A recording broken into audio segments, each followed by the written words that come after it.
अस्सलामुअलैकुम, देश शादेब और आप देख रहे हैं शादेब ऑफिशियल। आज की वीडियो में हम देखेंगे कि हमारा दिमाग किस तरह काम करता है और किस तरह हम इसकी सलाहियत को बढ़ा सकते हैं।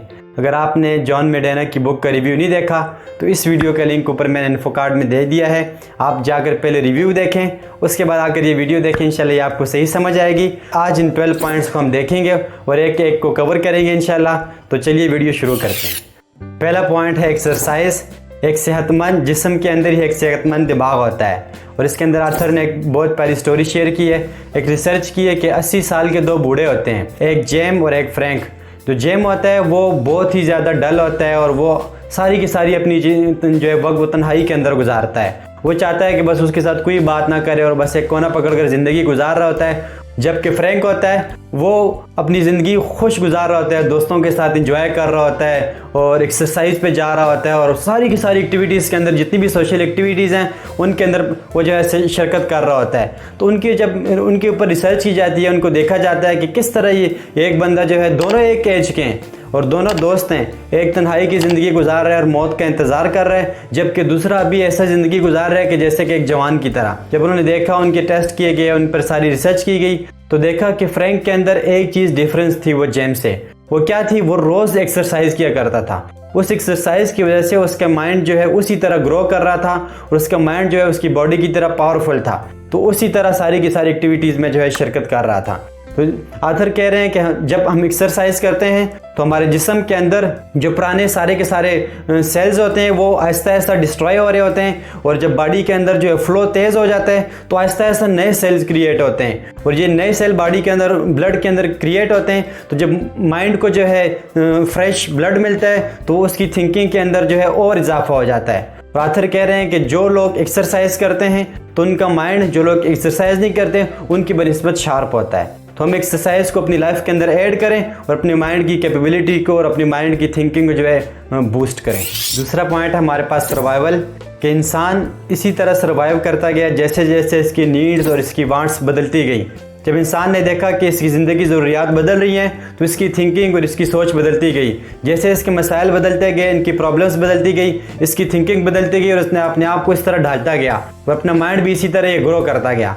आथर कह रहे हैं कि जिस तरह इंसान पीछे पास्ट के अंदर इसके जो इसके मसाइल थे, जो इसकी परेशानियां थी, तो वैसे वैसे इसका माइंड भी उसी तरह रिएक्ट करता था।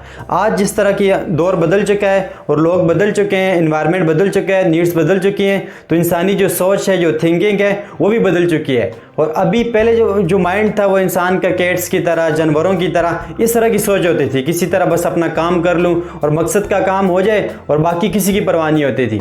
अब इंसान ने ऐसा ऐसा चीज़ों को समझना जब शुरू किया तो ये समझने लग गया कि जब तक हम दूसरे के साथ कोऑपरेट नहीं करेंगे, टीम वर्क में काम नहीं करेंगे, गिव एंड टेक को इसने समझा और सोचा कि कुछ मेरे साथ लोगों की ज़रूरियात मेरे साथ वाबस्ता हैं, कुछ मेरी लोगों के साथ वाबस्ता हैं। अगर मैं सोसाइटी के अंदर अच्छा कोऑपरेट करूँगा तो इसी तरह मैं अच्छे जो है रिजल्ट इससे प्रोड्यूस कर सकता हूँ। तो इंसान सर्वाइव करता गया, इसी तरह इसका माइंड भी सर्वाइव करता गया और अपनी प्रॉब्लम्स को इसी तरह उसको जो सोल्यूशन वो डिफाइन करता गया। तीसरा पॉइंट है हमारे पास वायरिंग, और ये वायरिंग ये मोटर की वायरिंग नहीं है, ये इंसान की माइंड की वायरिंग है।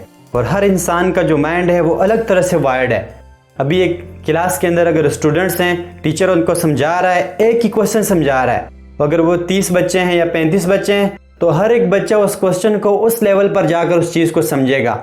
अगर उसको उस तरह समझाया जा रहा है जिस तरह कि उसका दिमाग वायर है तो वो बच्चे को चीज़ समझ में आ जाएगी। और एक को समझ आ जाती है, क्यों? कि उसका क्वेश्चन के रिलेटेड जिस तरह टीचर समझा रहा होता है, जिस एंगल के साथ, जिन एग्जांपल के साथ, उस बच्चे का जो है माइंड उस तरह वायर्ड है तो उसको समझ आ जाता है। और जिसका माइंड उस तरह वायर्ड नहीं है तो उसको बात समझ में नहीं आती। जब टीचर उसको थोड़ा सा एंगल चेंज कर देता है, फिर दूसरी तरह समझाता है, तीसरी तरह, तो उस बच्चे को जब चौथी समझ आकर समझ आती है कि हाँ यार ये क्वेश्चन तो अभी इस तरह है। तो इसी तरह आथर कह रहे हैं कि हर इंसान जो दुनिया के अंदर मौजूद है तो इसका जो माइंड है according to condition, according to environment, इसका माइंड अलग तरह से वायर्ड है। तो ये प्रॉब्लम्स को उसी तरह सॉल्व ना करे जिस तरह बाकी सारे के सारे लोग कर रहे हैं, बल्कि ये एक नया तरीका अपने तरीके से करे। जिस तरह इसका दिमाग वायर्ड है उस तरह करे, ये प्रॉब्लम्स को सॉल्व करना शुरू करेगा तो ये जो है बहुत मुश्किल मसाइल को बड़ी आसानी के साथ हल कर पाएगा।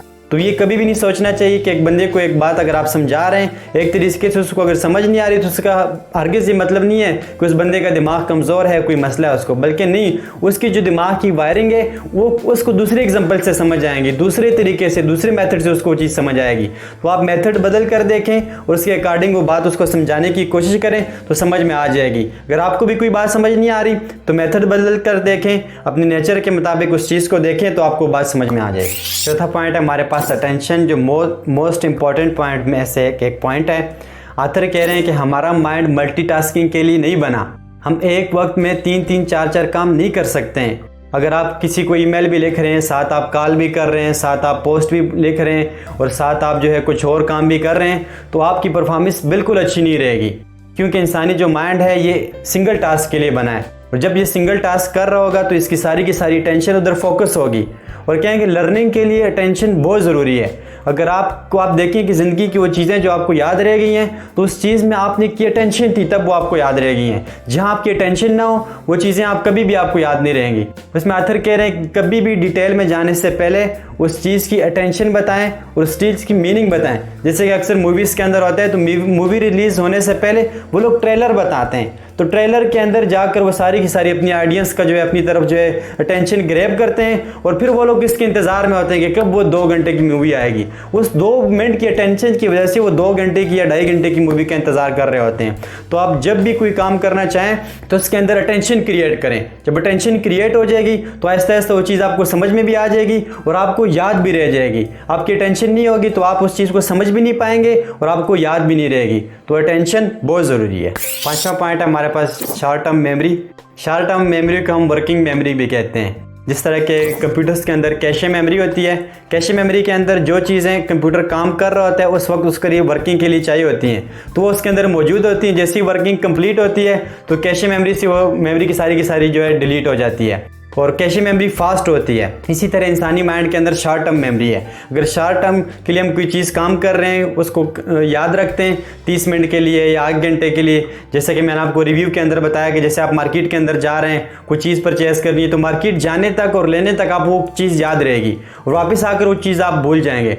और ये शॉर्ट टर्म मेमोरी जो ये अल्लाह की बहुत बड़ी नेमत भी है, क्योंकि इंसान अगर ये शॉर्ट टर्म मेमोरी भूलता ना तो इसके माइंड के अंदर गार्बेज बनती रहती, गार्बेज, और ऐसी अननेसेसरी इन्फॉर्मेशन इसके माइंड के अंदर इतनी स्टोर हो जाती कि जो हमारी काम की जो चीज़ें वो हमें फिर याद ना रहती। तो ये शॉर्ट टर्म जो मेमोरी है ये अल्लाह भुला देते हैं और लॉन्ग टर्म मेमोरी जो होती है वो डिटेल के अंदर होती है। तो शॉर्ट टर्म मेमोरी इंसान जब उसको रिपीट करता है जितने वक्त तक वो उसको याद रहती है और जैसे रिपीट करना छोड़ देता है वो उसके माइंड के अंदर से चली जाती है। छठा पॉइंट है हमारे पास लॉन्ग टर्म मेमोरी। और ये लॉन्ग टर्म मेमोरी ये हमारे पास डिटेल के अंदर होती है। ये वो इन्फॉर्मेशन होती है जो हम रोज़ यूज़ कर रहे होते हैं। अभी देखें जैसे कि आप गाड़ी चला रहे हैं तो गाड़ी चलाते वक्त आप ये चीज़ याद नहीं रखेंगे कि आपने चौथा गियर डाला हुआ है, अभी 5वां डालेंगे, या फिर आप स्टीयरिंग के ऊपर आपका ध्यान है तो आप जो है पीछे शीशे के अंदर पीछे आने वाली गाड़ी को नहीं देख रहे होंगे। तो ये आपकी सारी की सारी चीज़ें बैक एंड पे स्टोर हो चुकी होती हैं, इसको आपको बार बार रिकॉल करने की ज़रूरत नहीं पड़ती। ये आपकी वो मेमोरी होती है जो आप डेली बेसिस पे यूज़ कर रहे होते हैं। अभी आपसे आपके भाई का कोई नाम पूछ ले तो वो आपको याद करने की ज़रूरत नहीं रहेगी। आपसे आपका कोई नंबर पूछ ले वो आपको याद करने की ज़रूरत नहीं है। क्यों क्या वो आप डेली तौर पर जो यूज़ कर रहे हैं और जो मेमोरी यूज़ होती जाती है वो आपकी लॉन्ग टर्म के अंदर सेव हो जाती है। और अगर अभी आपसे मैं पूछ लूँ कि आपसे के साथ जो मैट्रिक के आपके जो स्टूडेंट थे 5 साल 10 साल पहले, उन सब के नाम याद कराओ, आपको याद नहीं आएंगे। अगर अभी आपसे मैं पूछ लूँ कि आपके जो घर के करीब आपके कौन कौन दोस्त रहते हैं तो आप वो बता देंगे। क्यों कि आपको रोज़ उनसे पाला पड़ता है, वो आपको याद रखने की ज़रूरत नहीं है। और जो लोग आप 5 या 10 साल पहले जो लोग गुजर चुके हैं आपकी ज़िंदगी में से वो आपको रिकॉल करने की ज़रूरत पड़ेगी, क्योंकि आप वो रोज़ रिपीट नहीं कर रहे हैं। तो लॉन्ग टर्म मेमोरी वो मेमोरी है जो आपके जहन के अंदर जो है रह जाती है और आप रोज़ उसको यूज़ करते हैं। और जैसे जैसे आप नई इन्फॉर्मेशन को यूज़ करते रहते हैं वो आपकी लॉन्ग टर्म मेमोरी में जाती रहती है। और जिन इन्फॉर्मेशन को हम यूज़ नहीं करते हैं वो हमारी लॉन्ग टर्म मेमोरी से खुद ही डिलीट हो जाती है। 7वां पॉइंट है हमारे पास sleep well think well. NASA के पायलट्स के ऊपर जब रिसर्च की गई तो उन्होंने देखा कि जो उनके पायलट दिन के अंदर थोड़ा सा नैप लेते हैं यानी कि कैलुला, उनकी जो परफॉर्मेंस है वो 34% दूसरे पायलट से ज़्यादा है जो दिन के अंदर थोड़ा सा सोते नहीं हैं। तो आथर कह रहे हैं कि जो लोग हर इंसान की, मर्द है, औरत है, बूढ़ा, जवान, जो रात की नींद है वो उसकी बॉडी के अकॉर्डिंग है, जिस तरह के उसके जीन्स हैं उस हिसाब से वो रात की नींद ले। लेकिन जो दिन के अंदर थोड़ा सा सोना है, जिसको नैप या कैलुला कहते हैं, तो वो जो है सबके लिए यूनिवर्सल है। और जो लोग दिन के अंदर थोड़ा सा सोते हैं, आराम करते हैं, तो बाकी दिन के अंदर भी उनकी जो है प्रोडक्टिविटी की जो रेशियो है वो ज़्यादा बिल्ड हो जाता है। और इंसान के माइंड के अंदर 2 तरह के केमिकल्स होते हैं। एक केमिकल वो है जो उसको सोने के अंदर इसको मदद देता है, जो उसको सुलाई रखता है, और दूसरा केमिकल है जो उसको जगाने में मदद देता है, जो जब तक ये जागा रहता है तो माइंड उस तरह वो जो है परफॉर्म कर रहा होता है। अगर जो सोने की रूटीन आपकी ख़राब हो जाएगी और जो केमिकल्स हैं वो दोबारा नए बनेंगे नहीं, उन्हीं पुराने केमिकल्स के साथ आपका माइंड सोचता रहेगा, तो आप कभी भी जो है अपने माइंड से डिज़ायर रिजल्ट जो है आप हासिल नहीं कर पाएंगे। तो अच्छा सोचने के लिए, अच्छी परफॉर्मेंस के लिए नींद बहुत ही इंपॉर्टेंट फैक्टर है। 8वां पॉइंट है हमारे पास स्ट्रेस। जब इंसान स्ट्रेस के अंदर जाता है तो उसका ब्लड प्रेशर बढ़ जाता है। ब्लड प्रेशर बढ़ने की वजह से इसके जो खून के अंदर ऐसे केमिकल्स पैदा होना शुरू हो जाते हैं जो माइंड उसके अंदर अच्छी तरह से परफॉर्म नहीं कर सकता। आथर ने एक बहुत बड़ी एग्जांपल दी है कि एक टीचर होता है और उसकी एक स्टूडेंट होती है जिसको वो जो है जहाज़ उड़ाना सिखा रहा होता है। तो जब तक उसको वो टीचर बड़े अच्छे तरीके से, पोलाइट तरीके से सिखा रहा होता है, तो वो बहुत अच्छे तरीके से सीख रही होती है और बहुत जल्दी जल्दी वो जो चीज़ों को सीख रही होती है और मैनुअल तौर पर हर चीज़ उसको याद रह रही होती है। एक दफ़ा टीचर उसको डांट देता है कि अरे तुम कैसे, कब से आ रही हो, तुम्हें चीज़ें समझ नहीं आ रही हो, और थोड़ा सा उसके ऊपर प्रेशर बिल्ड करता है, थोड़ा सा उसको स्ट्रेस देता है, और वो आहिस्ता आहिस्ता जो है वो टीचर के पास आना भी छोड़ देती है, वो सीखना भी छोड़ देती है। तो ये रिज़ल्ट ये है कि जब तक पेरेंट्स बच्चों के ऊपर जो है प्रेशर बिल्ड करते रहेंगे कि आप पढ़ो और आप अच्छे मार्क्स लो, तो वो कभी भी रिक्वायर्ड रिजल्ट जो है नहीं दे पाएंगे। अगर एक वर्कर है वो ऑफिस के अंदर उसके बॉस के साथ जो है रिलेशन अच्छा नहीं है, तो वो अच्छी प्रोडक्टिविटी कभी भी नहीं दे पाएगा। तो ऑफिस में, चाहे आप कंपनी के अंदर हैं, तो वहाँ भी आप स्ट्रेस फ्री इन्वायरमेंट अपने लिए क्रिएट करें। अगर आप घर पर भी हैं, यहाँ भी आप ऐसा स्केड्यूल बनाएं कि स्ट्रेस को कम से कम करें, और जो है स्ट्रेस जब कम होगा तो थिंकिंग एबिलिटी बढ़ती चली जाएगी। 9वां पॉइंट है हमारे पास सेंसरी इंटीग्रेशन। जब ये किसी एक इवेंट के ऊपर जाकर पहुंचते हैं कुछ लोग और इवेंट हो रहा है वहाँ पर, और बहुत सारे लोग उसको जब देखते हैं, सुनते हैं, बाद में जब उनसे बारे में उनसे पूछा जाए तो वो लोग वही बता पाएंगे जो उन्होंने वहाँ महसूस किया है।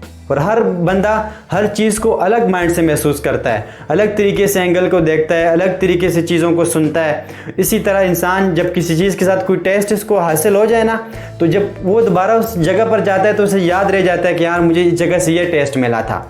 और किसी जगह कोई स्मेल, किसी जगह पर जाता है, उसको वहाँ वो स्मेल आना शुरू हो जाती है, तो जब दोबारा वहाँ पर जाता है तो उसे याद आता है और मुझे यहाँ पिछली दफ़ा ये स्मेल आई थी। तो हर चीज़ को हम जो जिस तरह देखते हैं, सोचते हैं, सूंघते हैं, उसके साथ हम उस चीज़ को रिलेट करते हैं और हमारा माइंड उसको उसी तरह जो है रिमेंबर कर लेता है। और जब दोबारा वो चीज़ आती है तो दोबारा उसी एक्सपीरियंस के साथ हमें रिकॉल कराता है कि पिछली दफ़ा इस मौके पर ये चीज़ हुई थी। तो इसी तरह जो लोग अच्छे लिसनर होते हैं वो लोग अच्छे स्पीकर होते हैं, और जो लोग अच्छे रीडर होते हैं वो लोग अच्छे राइटर होते हैं। तो ये सारी की सारी चीज़ें इंसान अपने माइंड को जब ट्रेन करेगा इस हिसाब से, सारी सेंस आर्गन को सामने रखकर, तो इसकी माइंड की कैपेबिलिटी इंप्रूव होती चली जाएगी। 10th पॉइंट है हमारे पास विजन, और सेंसरी आर्गन्स में ये भी आ जाता है, लेकिन ये अलग से माइंड को 50% रिसोर्सेज ये ले रहा होता है।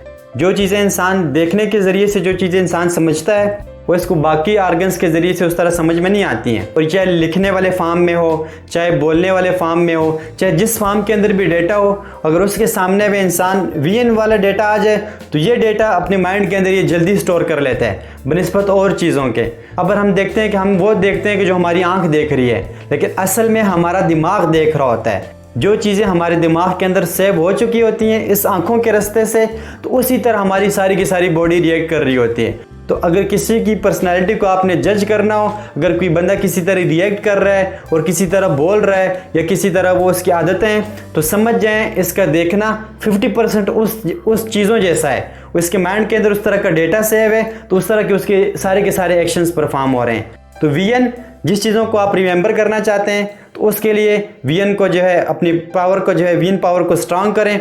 और ये टीचर्स के लिए और ये जो कम्युनिकेटर हैं या जो लोग चीज़ों समझा रहे हैं, इनके लिए बहुत ज़रूरी है कि अपने पावर पॉइंट्स के अंदर, अपनी प्रेजेंटेशंस के अंदर, डेटा के अंदर पिक्चर्स भी ऐड करें, टेक्स्ट भी ऐड करें, एनिमेशन भी ऐड करें। जब ये सारी चीज़ें हम ऐड करेंगे तो समझने वाले के लिए वो चीज़ आसान हो जाएगी और वो अच्छी तरह से इसको पिक कर जाएगा। 11 पॉइंट है हमारे पास जेंडर। जेंडर के अंदर जितने भी दुनिया के अंदर मर्द और औरतें हैं, हर एक का माइंड अलग अलग तरीके से जो है काम कर रहा है, हर एक की फंक्शनैलिटी अपनी है। मर्दों के सोचने का अंदाज़ अलग है, औरतों के सोचने का अंदाज़ अलग है, क्योंकि जो औरतें हैं वो दोनों जो है एक्स क्रोमोसोम्स से बनी हुई हैं और मर्द के अंदर एक एक्स क्रोमोसोम एक वाई क्रोमोसोम्स हैं। इस डिपेंडेंस की वजह से इंसानी जो माइंड है वो उसी तरह सोचता है। तो जो मर्द होते हैं उनके ऊपर अगर कोई सिचुएशन आती है टफ़ किस्म की, तो उसके अंदर वो लोग यही सोचते हैं किसी तरह कि हम किस तरह से जो है जल्दी से निकल जाएं, और वो सॉल्यूशंस के बारे में सोच रहे होते हैं। और औरतों की ऊपर जब कोई मुश्किल सिचुएशन आती है तो वो स्टक हो जाती हैं और वो रिलेट करती हैं कि पास्ट में उनके साथ क्या क्या बुरा हुआ था। तो पास्ट की सारी बुरी कहानियाँ उनको याद आ रही होती हैं और बुरे एक्सपीरियंस याद आ रहे होते हैं। मर्द को सोल्यूशन याद आ रहे होते हैं और औरत अपने पास्ट के अंदर चली जाती है और पास्ट के सारे बेड उसको जो है एक्सपीरियंस याद आ रहे होते हैं। जो औरतें हैं इनके जो है लेफ्ट ब्रेन काम कर रहा होता है, उसी तरह ये चीज़ें सोच रही होती हैं, और जो मर्द है इनका राइट ब्रेन काम कर रहा होता है। तो इस वजह से इनकी थिंकिंग भी अलग होती है। इस वजह से चाहिए कि अगर औरतें हैं तो उसी तरह से अपने माइंड को ट्रेन करें, उसी तरह चीज़ों को देखें, उसी तरह सिचुएशन को हैंडल करें, और मर्द अपने राइट ब्रेन को सामने रखते हुए अपनी सारी की सारी प्लानिंग करें। लास्ट पॉइंट है हमारे पास एक्सप्लोरेशन, और ये हम बच्चों से बहुत अच्छी तरह से समझ जाते हैं कि बच्चे जब छोटे होते हैं तो वो पूछ रहे होते हैं कि अम्मी ये क्या चीज़ है, अब्बू ये क्या चीज़ है, और हर चीज़ में उनकी क्यूरियोसिटी होती है। बिजली के बोर्ड के अंदर जाकर वो उंगलियां डाल रहे होते हैं, और मिर्चें वो खा रहे होते हैं, किचन में वो चीज़ें उठा रहे होते हैं जो टूटने वाली होती हैं, और हर वो नई चीज़ ट्राई कर रहे होते हैं कि पता नहीं इसमें क्या होगा, इसके क्या रिजल्ट प्रोड्यूस हो रहेंगे, इससे क्या साउंड आ रही होगी, या सारी चीज़ें वो एक्सप्लोर कर रहे होते हैं। और इसी एक्सप्लोर करते करते वो बहुत सारी चीज़ें सीख रहे होते हैं। इंसान जैसे ही बड़ा हो जाता है वो एक्सप्लोर करना बंद कर देता है और अपनी प्रीवियस जो है डेटा है उसी के ऊपर जो है चल रहा होता है और इसी के ऊपर जो है डिपेंडेंट हुआ होता है। और जो बच्चे हैं वो सीख रहे होते हैं और नई नई ज़ुबान सीख रहे होते हैं, नई नई बातें सीख रहे होते हैं, और नए नए एक्सपीरियंस और नए नए इमोशन सीख रहे होते हैं, और उनका माइंड ग्रो करता चला जाता है। अगर अभी भी, और आथर कह रहे हैं कि इंसान के माइंड के अंदर वो केमिकल्स और वो सेल्स उसी तरह जो है कॉर्टेक्स मौजूद होते हैं, अगर उसके ऊपर वो काम करता जाए और नई चीज़ें सीखता जाए तो इसका माइंड उसी तरह ग्रो करता जाएगा, और इसी तरह जो चीज़ें उसको एक्सप्लोर होती चली जाएंगी। तो हमेशा चीज़ों को एक्सप्लोर करें और नई नई चीज़ें सीखते रहें ताकि माइंड के अंदर ग्रोथ आती रहे और कभी भी रुक ना जाएं। ये सारी की सारी हमने जो आपको 12 पॉइंट्स आपको बताए, जॉन मेडिना की बुक थी ब्रेन रूल्स, और ये बुक समरी थी। अगर आपको हमारी वीडियोस अच्छी लग रही हैं, इन्फॉर्मेटिव लग रही हैं, तो प्लीज़ हमारे चैनल को लाइक भी कर दें, सब्सक्राइब भी कर दें, और दोस्तों के साथ इस वीडियो को लाजमी शेयर करें, और जाते जाते कमेंट के अंदर बता दें कि नेक्स्ट बुक समरी क्या होनी चाहिए और कौन सी बुक पर होनी चाहिए। और इंशाल्लाह मिलते हैं बुक रिव्यू के अंदर। अल्लाह हाफिज़।